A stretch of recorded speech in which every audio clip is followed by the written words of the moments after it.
모리아산에서의 제사를 마치고 집으로 돌아온 아브라함과 이삭은 사라가 이미 세상을 떠난 것을 알고는 크게 슬퍼하며 그 시신을 막벨라 굴에 장사 지냈습니다.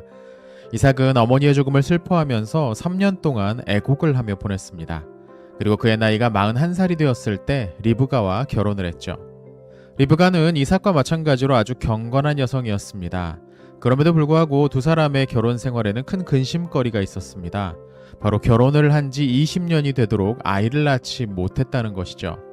리브가는 남편인 이삭에게 아브라함이 그랬던 것처럼 아이를 달라고 하나님께 간청해달라고 부탁했고, 두 사람은 함께 모리아산으로 가서 기도를 했습니다. 이삭은 하나님께서 자신의 아버지 아브라함에게 그 후손이 하늘의 별처럼 또 바다의 모래처럼 번성하게 해주실 것이라고 하셨던 약속을 지켜달라고 기도했고, 자신이 낳은 자녀는 모두 리브가를 통해 얻게 해달라고도 요청했습니다. 이건 하갈과 이스마엘을 떠올리며 했던 기도였죠. 리브가 역시 남편인 이삭과 같은 내용의 기도를 했습니다. 마침내 리브가가 임신을 했습니다. 그런데 임신 기간 그녀는 매우 고통스러웠습니다. 그녀의 뱃속에 있는 쌍둥이 아들이 서로 치열하게 다투었기 때문이죠. 그럴 때마다 리브가는 복통을 호소했습니다. 여기서 재미있는 에피소드는 리브가가 우상을 위해 세운 신전 옆을 지나가면 에서가 꿈틀거렸고, 회당을 지나가면 야곱이 밖으로 나오려고 길을 썼다는 부분이죠. 두 사람의 캐릭터를 설명하는 장치인 것 같습니다. 마침내 출산의 날이 되었을 때도 형제는 서로 먼저 나오려고 다투었다고 합니다. 그런데 에서가 어머니의 생명을 희생시키더라도 자신이 먼저 나오려고 하자 야곱은 자신이 한 발 늦게 태어나기로 했다고 하네요. 어린 시절 비슷하게 자라던 두 형제는 13살이 되어 성년이 되자 길이 서로 엇갈렸습니다. 야곱은 셈과 에벨의 학당에서 율법을 공부했지만 에서는 우상숭배와 부도덕한 삶에 빠졌습니다. 그러나 그런 불경건한 행실에도 불구하고 에서는 아버지 이삭의 사랑을 받는 방법을 알고 있었습니다. 그런 아버지 앞에서는 경건한 채 했기에 이삭은 완전히 속아 넘어가고 말았습니다. 심지어 에서는 아버지에게 염소고기라고 속이고는 실제로는 율법에 금지된 개고기를 대접하기도 했죠. 반면 리브가는 자신의 아들들을 있는 그대로 보았고 야곱에 대한 사랑이 점점 더 커져갔습니다. 아브라함도 마찬가지로 손자인 야곱을 사랑했다고 합니다. 그는 자신의 가문이 이 야곱을 통해서 이어질 것이라는 사실을 알고 있었습니다.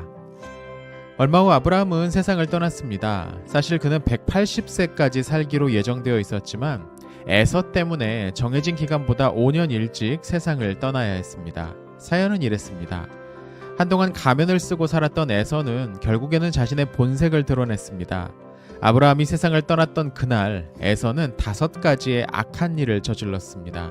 처녀를 겁탈하고 살인을 저질렀으며 부활을 의심하고 장자권은 업신여긴 채 하나님을 부인했던 거죠.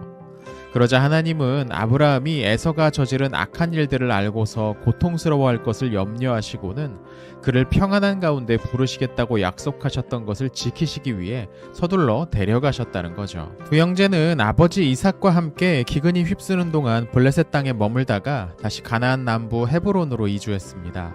그곳에서 야곱은 율법을 공부했지만 에서는 공부를 하지 않고 짐승을 사냥하며 보냈습니다. 어느 날 사냥을 하러 나갔다가 함족의 유딧이라는 여인을 만나 자신의 아내로 삼기로 하죠. 에서가 가나안 여자와 결혼한 것은 이삭과 리브가에게는 큰 고통이었습니다. 특히 이삭은 며느리의 우상 숭배 때문에 한 마음고생으로 나이보다 빨리 늙었고 시력까지 어두워지게 되었습니다. 그 이유는 한 집 안에서 우상에게 제물을 바치느라 피운 불과 연기 때문이라고 하네요. 결국 이삭은 완전히 눈이 멀게 되는데 에서가 바치는 뇌물을 받고는 악인을 두둔했기 때문이었습니다. 실제로 출애굽기 23장 8절과 신명기 16장 19절 등에는 뇌물은 그것을 받는 사람의 눈을 어둡게 한다는 경고가 실린 이유라고 합니다. 반면 야곱은 그때까지 가나안 여자와 결혼하지 말라는 할아버지 아브라함의 말씀을 기억하며 아내를 맞지 않았습니다. 야곱이 아버지 이삭을 속여 장자의 축복을 받은 사건 후 리브가는 에서의 증오심을 보고는 야곱에게 집에서 떠나라고 말했습니다. 이삭은 부모님을 남겨두고 혼자 떠나기를 거절하려고 했지만 외삼촌 집에 가서 아내감을 데리고 오라는 말에 순종하기로 합니다. 야곱이 그렇게 하란으로 떠나자 에서는 아들인 엘리바스를 불러서 서둘러 칼을 들고 야곱을 추격해서 죽이라고 지시했습니다. 아버지와 마찬가지로 유능한 사냥꾼이었던 엘리바스는 서둘러 사람들과 함께 야곱을 추격했죠.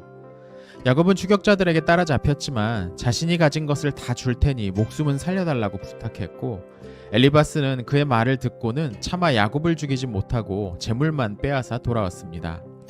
아들이 야곱을 죽이지 못했음을 알게 된 에서는 직접 나서기로 하고는 하란으로 가는 길목을 막았었습니다.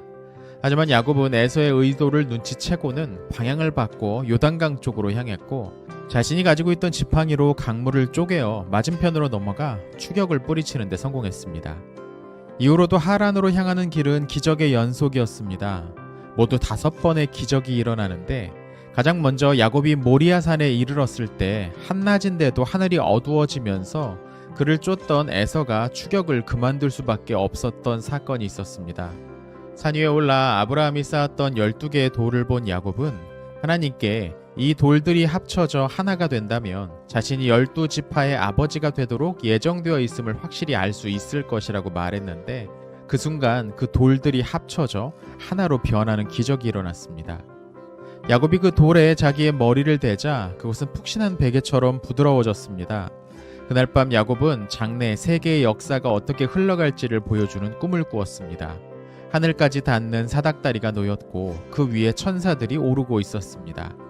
하나님은 야곱에게 앞으로 일어날 여러 사건들을 보여주셨습니다.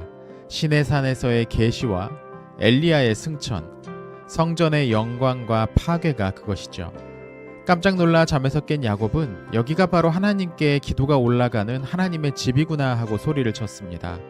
그리고 자신이 베고 잤던 돌을 세워 기둥으로 만들고는 그 위에 기름을 붓고 하나님께서 자신에게 해주신 약속을 이루실 것을 간구하면서 그렇게 해주시면 자기 소유의 10분의 1을 바치겠다고 맹세했습니다. 기도를 마치고 다시 여정을 계속했을 때 3번째 기적이 일어났습니다. 마치 순간 이동을 한 것처럼 모리아산에서 하란으로 단번에 이동할 수 있었던 겁니다. 하란은 큰 성이었지만 물 부족으로 고통을 겪고 있었습니다. 하지만 야곱이 그곳에 머무는 동안 우물이 복을 받아 사람들은 물 걱정을 덜 수 있었죠. 야곱이 우물가에서 서성이고 있을 때 마침 라헬이 양떼를 끌고 물을 먹이러 나왔습니다. 여기서 4번째 기적이 일어나는데요. 당시 우물 입구는 여러 사람들이 힘을 합쳐 들어야 하는 커다란 돌로 덮여 있었는데, 야곱은 마치 병에서 코르크 마개를 따듯 간단히 2팔로 들어 옮겼던 거죠. 5번째이자 마지막 기적은 그 우물에서 나타났습니다. 평소 우물의 수위가 낮아서 물을 길는데 고생을 해야 했지만 야곱이 그 돌을 옮긴 그날부터 우물물이 솟아올라 애써 기를 필요가 없게 되었던 거죠. 야곱이 하란에 머물렀던 20년 동안 우물물은 계속 그렇게 솟아올랐습니다.